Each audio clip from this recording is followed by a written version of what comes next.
What if I told you that one man in ancient history never died, that God himself lifted him from earth straight into heaven? Imagine it. Every human being since Adam has met the same end, death, the silent doorway no one can escape. Kings, warriors, prophets, peasants, all eventually bowed before the grave. But there was one exception. One man whose life was so unique, so extraordinary, that God himself decided death would not touch him. His name? Enoch. The seventh from Adam. A man born into a world darkened by violence and corruption, where humanity had turned its back on its Creator.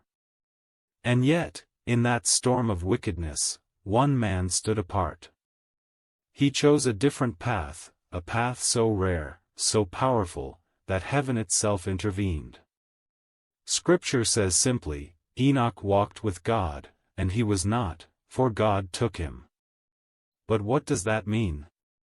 How does a man walk with God so closely that the Almighty refuses to let him taste death?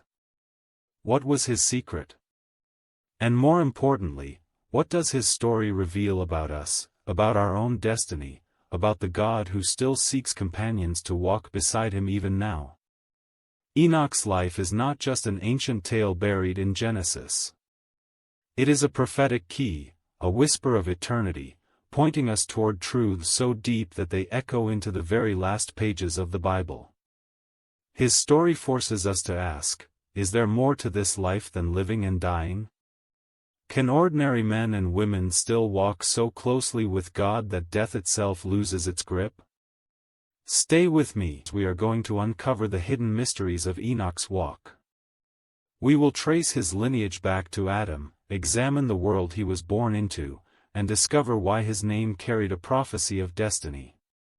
We will uncover the contrast between Cain's violent line and Seth's faithful descendants, and see how Enoch stood at the crossroads of history, choosing intimacy with God over the empty glories of men. By the end, you will see why Enoch's life still speaks today. His story is not just history, it is a beacon of hope, a call to intimacy, and a preview of what God desires for every person who longs to walk with him.